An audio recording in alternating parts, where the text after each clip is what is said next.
Hello friends, सी language सीखने की series में आज हम देख रहे हैं लेक्चर 7 का पार्ट 2, जिसमें हम देखेंगे लूप्स इन सी लैंग्वेज। हमने अपने पिछले वीडियो में यानी पार्ट 1 में देखा था वाइल लूप।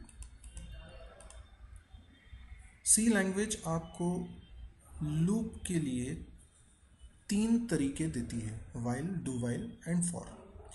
ये सभी कीवर्ड्स हैं। हमने वाइल का सिंटेक्स लास्ट लेक्चर में देखा था।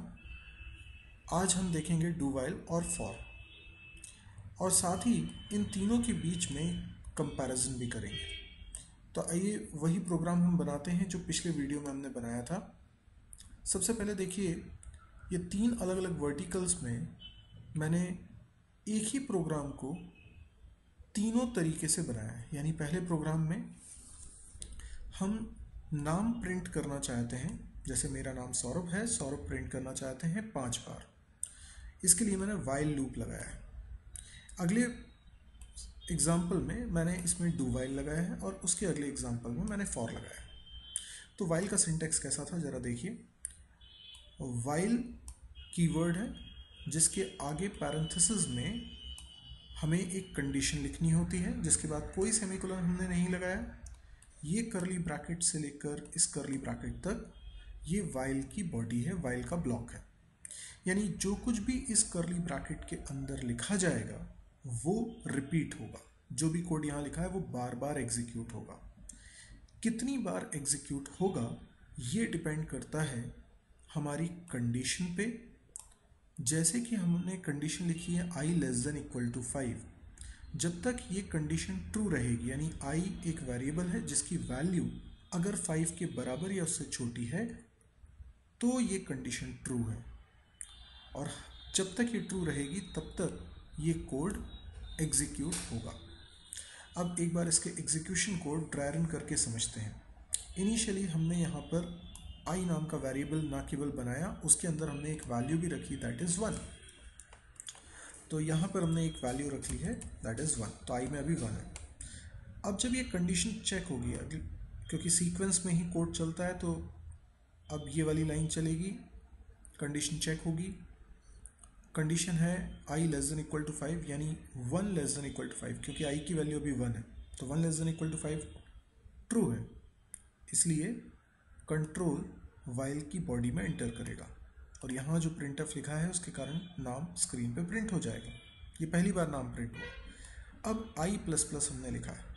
आप ध्यान से देखिए, हम जब लूप चला रहे हैं तो i को as a counter variable use कर रहे हैं, यानी i की वैल्यू तय करेगी कि लूप कितनी बार चले। i की वैल्यू हमने 1 से स्टार्ट करी, तो इसको हमने इनिशियलाइजेशन बोला। हमने एक कंडीशन लगाई जो कि ट्रू फॉल्स होने पर ही तय होगा कि लूप आगे चलेगा या नहीं। और i++ से हम i की वैल्यू लगातार चेंज करेंगे, जैसे i++ होने से वैल्यू 1 से बढ़कर 2 हो गई। और जैसे ही ये लाइन कंप्लीट होती है, वाइल की बॉडी भी एंड हो जाती है, और वाइल की बॉडी एंड होने पर कंट्रोल वापस जाता है वाइल कीवर्ड के पास, जहाँ लिखी है कंडीशन, जो कि फिर से होगी चेक। पर अब की बार i की वैल्यू क्योंकि 2 है, इसलिए 2 <= 5 कहलाएगा, जो कि ट्रू है। और इसीलिए एक बार फिर से हम वाइल की बॉडी के अंदर आएंगे, प्रिंटफ चलेगा, नाम दोबारा प्रिंट होगा, यानी 2 बार स्क्रीन पे नाम प्रिंट हो चुका है। अब फिर से i++ होगा, i की वैल्यू बढ़कर हो जाएगी 3। फिर से कंट्रोल जाएगा वाइल पर, कंडीशन एक बार फिर चेक होगी, 3 <= 5, क्योंकि i की वैल्यू 3 है, कंडीशन अभी भी ट्रू है। तीसरी बार नाम प्रिंट हो जाएगा और i की वैल्यू बढ़कर हो जाएगी 4। देन कंट्रोल ऊपर जाएगा, कंडीशन फिर से चेक होगी, 4 <= 5 ट्रू है, नाम प्रिंट होगा, i की वैल्यू बढ़ के 5 हो जाएगी। लेकिन अभी भी कंडीशन हम चेक करने ऊपर जाएंगे तो कंडीशन ट्रू है, 5 <= 5 इक्वल टू भी है ना, इसलिए कंडीशन ट्रू है। प्रिंटफ से नाम प्रिंट होगा और i में इंक्रीमेंट होगा। अब कई स्टूडेंट्स क्या करते हैं, जब भी इस तरह से प्रोग्राम को ड्राई रन करते हैं, वो ये सोच लेते हैं i++ हो गया, i की वैल्यू 6 हो गई, अब ऊपर चेक करने की क्या ज़रूरत है, सीधे हमें तो मालूम है फॉल्स है, बाहर आ जाएंगे। बात सही है, लेकिन अगर आप बिगनर हैं तो इतनी जल्दबाजी ना करें और आराम से उसी फ्लो को मेंटेन करिए जिस तरीके से कंप्यूटर काम करेगा, यानी कंट्रोल तो इसके बाद वाइल पर जाएगा, कंडीशन चेक करेगा और कंडीशन फॉल्स हो जाएगी, इसलिए वो वाइल की बॉडी में नहीं जाएगा और गेट सीज पर आ जाएगा। कंडीशन क्यों फॉल्स हुई? क्योंकि आई की वैल्यू 6 है और 6 less than equal to 5 false होता है। अब मेरा एक सवाल, आप बता सकते हैं कि ये कंडीशन कुल कितनी बार चेक हुई है? आप सोचने के लिए पॉज भी कर सकते हैं स्क्रीन और एक बार अच्छे से सोचिए कि कंडीशन कितनी बार चेक हुई है। कोशिश करिए एक बार में सही आंसर आए। इसका आंसर है 6 टाइम्स। कुछ लोगों ने सोचा होगा 5 बार, लेकिन ये एक्चुअल में 6 बार चेक हुई है। जब आई की वैल्यू 1 थी तब भी चेक हुई है, 2, 3, 4, 5 और 6 पे भी चेक हुई है। भले ही कंडीशन फॉल्स हुई है, 5 बार ये ट्रू रही और 6 टाइम ये फॉल्स हुई, चेक तो 6 बार हुई है। तो 6 बार चेक हुई कंडीशन, पर नाम 5 बार प्रिंट हुआ क्योंकि इस बॉडी के अंदर हम केवल 5 बार आए, क्योंकि 6 टाइम कंडीशन हो गई थी फॉल्स। आइए देखते हैं इसी प्रोग्राम को अगर डू वाइल लूप से बनाएं तो कैसा बनेगा। ब्लॉक जैसे वाइल का ब्लॉक था, बिल्कुल वैसा ही डू वाइल का ब्लॉक बनाया है, उसमें कोई अंतर नहीं है, सेम कोड हमने कॉपी किया है। लेकिन ऊपर वाइल लिखने की बजाय हम लिख रहे हैं कीवर्ड डू, जिसके साथ कोई कंडीशन नहीं होती है, और जहाँ बॉडी एंड हो रही है वहाँ पे वाइल लिख रहे हैं और उसके साथ कंडीशन। और नोटिस करिए यहाँ सेमी कोलन भी लगा है। बाकी कंडीशन हमने वही बनाई है। अब इसको ट्राई रन करके समझते हैं इसका एग्जीक्यूशन किस तरीके से होता है। सबसे पहले आई की वैल्यू इनिशियली 1 है,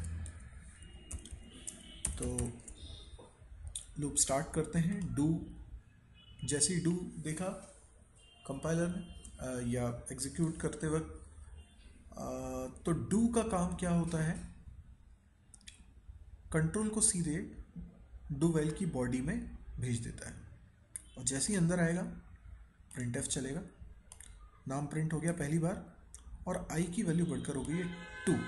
आप नोटिस करिए आई की वैल्यू हो गई है 2। तो जब ये बॉडी एंड होगी तो लूप चलना, लूप की कंडीशन चेक होगी। क्या होगी condition? 2 less than equal to 5। देखिए आई की वैल्यू 1 नहीं है, 2 है। ये जो ब्लॉक मैंने आई के नाम पर बनाया हुआ है ये बहुत हेल्प करेगा समझने के लिए।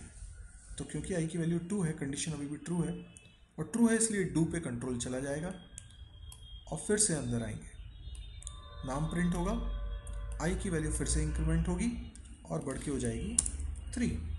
कंडीशन चेक होगी, कंडीशन अभी भी ट्रू है, फिर ऊपर जाएंगे, फिर से अंदर आएंगे, नाम प्रिंट हुआ तीसरी बार, आई की वैल्यू बढ़कर हो गई 4। कंडीशन चेक हुई, कंडीशन ट्रू है, फिर डू पे आ गए, फिर से नाम प्रिंट हो गया चौथी बार, आई की वैल्यू बढ़ के हो जाएगी 5। कंडीशन चेक होती है, कंडीशन अभी भी ट्रू है क्योंकि इक्वल टू भी है, फिर ऊपर गया कंट्रोल डू पे और 5वीं बार नाम प्रिंट हो गया है, नाम सौरभ 5 बार प्रिंट हुआ है और आई की वैल्यू बढ़कर हो गई 6। और उसके बाद फिर जब कंडीशन चेक करते हैं तो ये कंडीशन फॉल्स हो जाती है और बाहर आ जाती है। आप देखिए नाम कितनी बार प्रिंट हुआ, आप स्क्रीन को पॉज करके यहाँ पे नोटिस करें, नाम प्रिंट हुआ है यहाँ पर 5 बार। भले ही ये लूप थोड़ा सा डिफरेंट स्टाइल से चल रहा है वाइल के कंपैरिजन में, तो कई लोगों को गलतफहमी ये हो सकती है कि ये एक कम या एक ज़्यादा बार चल रहा है। कई लोग, ज़्यादातर लोग कहते हैं कि एक ज़्यादा बार चल रहा है, बट एक्चुअल में ऐसा नहीं है। अगर क्लोजली ऑब्जर्व करें तो मेरे इस सवाल का आप जवाब दीजिए कि ये कंडीशन कितनी बार चेक हुई है। आप स्क्रीन को पॉज करके बताइए, अच्छे से सोचिए और बताइए कि कितनी बार ये कंडीशन चेक हुई है। यदि आप ये कहते हैं कि ये कंडीशन 6 बार चेक हुई है तो गलत है, ये कंडीशन चेक हुई है 5 बार। याद करिए जब पहली बार कंडीशन चेक हो रही थी तो आई की वैल्यू 2 थी, 1 नहीं थी। क्यों? क्योंकि आई प्लस प्लस होने के बाद ही आप यहाँ आए थे, तो इस वजह से आई की वैल्यू 2 थी। तो जब आई की वैल्यू 2 से अगर स्टार्टिंग होगी तो 2 पे तो ट्रू था, 3 पे भी ट्रू था, 4 पे भी ट्रू था, 5 पे भी ट्रू था, 6 पे फॉल्स। तो कुल चेक तो 5 बार हुई है, 4 बार ट्रू है, 1 बार फॉल्स। अब 5 बार क्यों चला? क्योंकि पहले चल जाता था, डू पहले चलेगा, कंडीशन चेक होने से पहले एक बार ये चल चुका है। तो अगर ये 4 बार कंडीशन ट्रू रही है तो 4 और बार हम डू पे जाएंगे तो 4 और बार ये चलेगी, पर एक बार तो पहले चल चुका है, तो टोटल मिला के 5 बार नाम प्रिंट होगा। तो वाइल और डू वाइल लूप में अंतर यही है कि डू वाइल लूप में कंडीशन हम कितनी बार चेक कर रहे हैं। यहाँ पे कंडीशन जितनी बार ये कोड चल रहा है उससे एक ज़्यादा बार चेक हो रही है, जबकि यहाँ पे कंडीशन उतनी ही बार चेक हो रही है जितनी बार ये कोड रिपीट हो रहा है। हम यूँ भी कह सकते हैं कि अगर कंडीशन पहली बार भी फॉल्स होती तो भी ये कोड एक बार तो चल ही जाता, जबकि वाइल में ऐसा नहीं है। इसलिए वाइल लूप को हम बोलते हैं एंट्री कंट्रोल लूप, यानी ब्लॉक के अंदर जाओगे ही तब जब कंडीशन ट्रू होगी, पहली बार में भी, यानी एंट्री पे ही कंट्रोल मैकेनिज्म लगा हुआ है। जबकि यहाँ पर एग्जिट कंट्रोल लूप कहलाता है, क्योंकि जब इस बॉडी के बाहर आ रहे हैं तब कंडीशन को चेक कर रहे हैं। आइए देखते हैं फॉर लूप का सिंटेक्स कैसा है।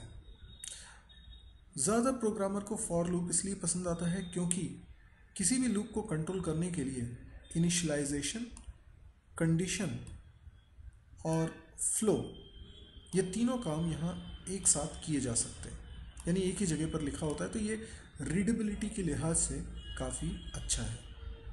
यहाँ पे देखिए आई वेरिएबल मैंने बनाया हुआ है, लेकिन पहले मैंने इनिशलाइज़ नहीं किया, उसको इनिशलाइज़ किया मैंने फॉर लूप की पैरेंथेसिस में। अब देखिए वाइल के पैरेंथेसिस में सिर्फ कंडीशन लिखी जा रही थी, जबकि फॉर के पैरेंथेसिस में 3 चीज़ें लिखी जा रही हैं और ये सेमी कोलन से सेपरेटेड है।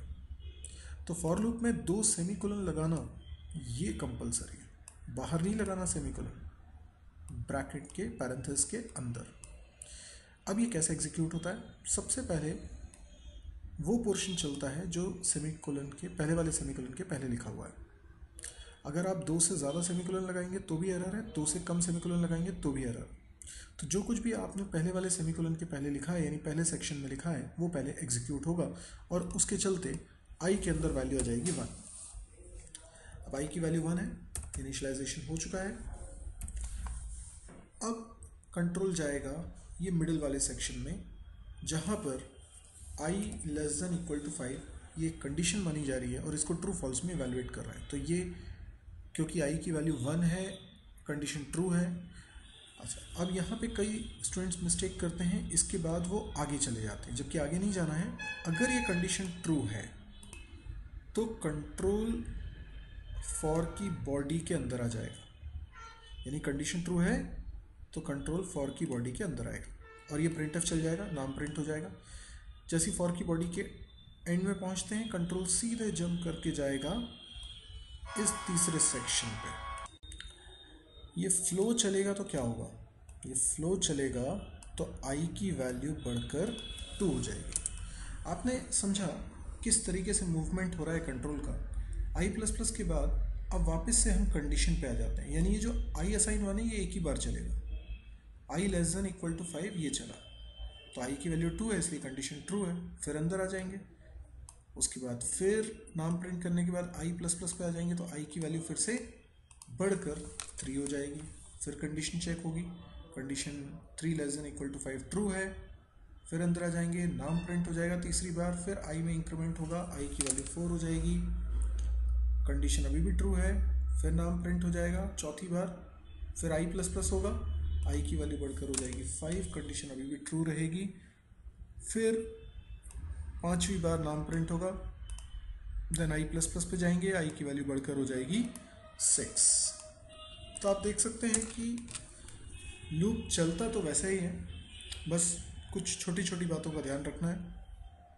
6 होने के बाद कंडीशन चेक होगी तो ये फॉल्स, इसलिए लूप एंड हो जाएगा। आपको एक तो फॉर की बॉडी के अंदर आई प्लस प्लस नहीं लिखना पड़ा, ये यहाँ पे लिख रहे हैं आप, तो लिखने के तरीके में काफ़ी अंतर है। बाकी ये भी वाइल लूप की तरह एंट्री कंट्रोल लूप है। यदि कंडीशन फॉल्स होती है पहली बार में तो हम एक भी बार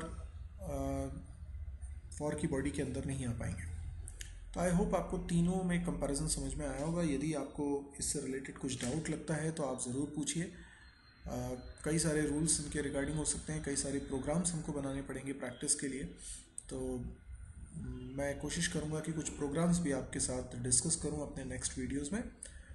और यदि आपके कुछ डाउट्स स्पेसिफिक होते हैं तो आप कमेंट्स में ज़रूर लिखिएगा, ताकि मैं उसके हिसाब से अगले वीडियोस प्रिपेयर करूं, ताकि आपके डाउट्स उसमें कवर हो सके। यदि आपको ये वीडियो पसंद आया हो तो आप इसको लाइक करिए, कमेंट ज़रूर करिए, क्योंकि आपके कमेंट से ही मुझे पता चलता है कि आगे आप किस तरह की वीडियोस देखना चाहते हैं, और यदि आपके कुछ डाउट्स हैं तो वो भी मैं दूर कर पाता हूं। आप इस चैनल को ज़रूर सब्सक्राइब करिए, ताकि इस तरह की वीडियोस की अपडेट आपको ज़रूर लगातार मिलती रहे। Thank you.